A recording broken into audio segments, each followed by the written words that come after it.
support them emotionally, to support them as they evolve and find themselves. This next speaker is an absolute icon to me. I have absolutely immense respect for her. I'm gonna hold you by the hand as I walk you on, if that's okay. This here is the absolutely glorious Moninne Griffith! Moninne, my darling, you're here to speak on behalf of Belong To, and you've brought the gorgeous Ayrton with you, haven't you? Excellent stuff. Ayrton, I'm going to give you my mic. Moninne, it's all over to you, my love. Thank you so much. Happy Pride, everyone! It's wonderful to be here with you. And it's, you know, a bit of a hard act to follow, but I'll try my best. You know, it's not often that you get to come up on stage after one of your heroes.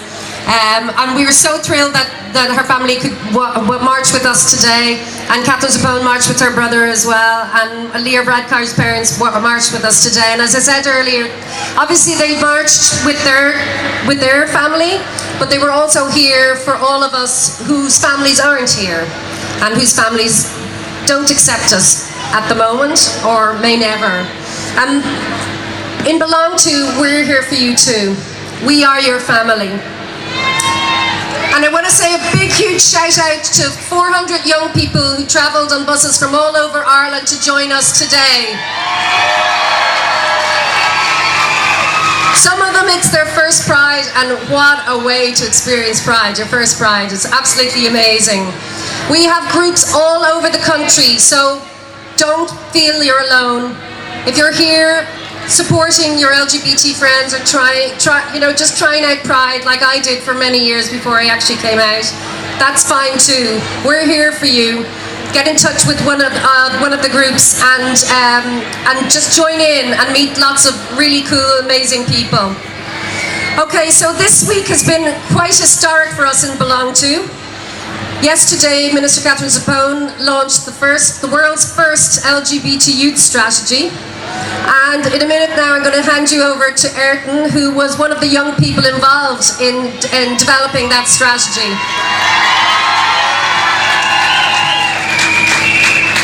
And in the office, we had the hashtag Ayrton for President, because he's amazing. But just a quick shout out before I hand over to Ayrton. Look out for Ger and some of the Belong To volunteers. We're here today to make sure everybody has a safe Pride. So get your Pride sesh bag from Ger and the volunteers. There's loads of great stuff in there to make sure that you look after your mental health, your sexual health, and that you don't suffer any harm from drugs and alcohol this Pride. So stay safe, because safety is sexy. Okay, over to you, Ayrton. Hi, everyone. Okay, I'm a little bit nervous, and a bit shaky, so excuse that. So we're at Dublin Pride, obviously that's Ireland, so I just have a few Irish words, because, you know, it's Gaelgeóir. There we go, that's what I like to hear. Is mu sé Ayrton O'Cealligh, ban musajas na fóranmincha sé agus agus táime warwal den grúpa cóirleach in yoga am strathis ile na hoige LGBTI muide.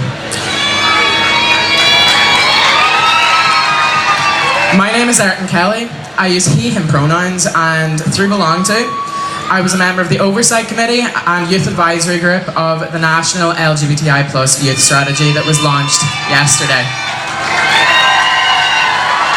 Now, if anyone wants a bit of light reading today, it's available on dcya.gov.ie. Just a little bit of information there. It's a really great document. There are 59 actions that will make Ireland an even more welcoming, inclusive and equal society, so that all young people, and not just LGBTI people, but everyone, can feel visible, valued and included, and so that we can thrive and succeed and not be held back in any way by our gender identity, expression or sexual orientation. Yesterday at the launch, there was a really exhilarating, positive atmosphere. Over 4,000 young voices contributed to the strategy, and they were all reflected in the document.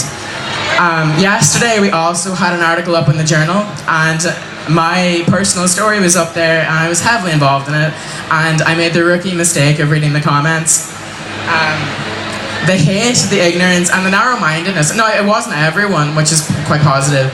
But some of the comments just reminded me why we are here at Pride today and why activism and the strategy is so important. My personal favourite, Ayrton, you're not oppressed. You have all the same rights as everyone else. Stop focusing on being a victim and go live your life. Well, I don't know about you, but I am living my best life and I do not feel oppressed today. He did actually, in a weird way, have a point. There are so many LGBTI young people that lead great lives and have very few bumps in the road and issues with regard to health, education, etc. But the fact remains that young LGBTI young people are 4 times more likely to have a serious mental illness and twice as likely to self-harm than our cis straight counterparts. Almost half of HIV diagnoses in 2015 were men who've had sex with men, and transgender young people on a daily basis face inequality in basic places like schools, homes and hospitals.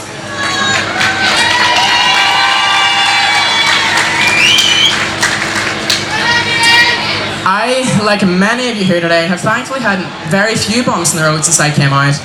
And why we should not pathologise being LGBTI. Like, I love being gay and I would not change it.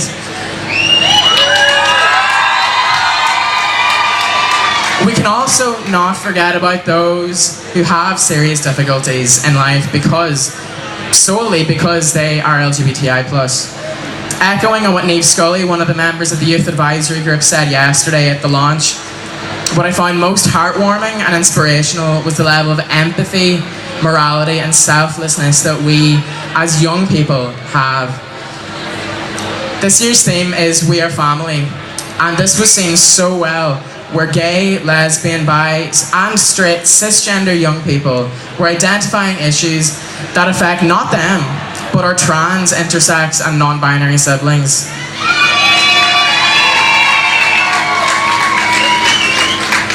I don't know if you're a Disney fan, but it added truth to the idea that family means no one gets left behind or forgotten.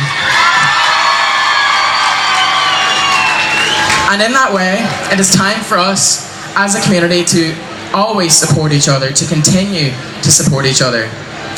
We are all connected and made a family and a community, not through being one of the letters of the acronym LGBTI+. We are a big queer family because we do not fit in the box that has been built with expectations that we will identify as the gender on our birth cert and that we will live straight lives. What we need to do now is to not get complacent. At a high level, hold those accountable for inaction or action that is not right. And at a lower but just as important level, promote fairness and equality in your workplaces, your classrooms, colleges and homes. It often seems that one person can't really have an impact, but it really does. Look at the straw thing, the plastic straws. It has had a huge impact with just a TV show and one person, and we can do the same.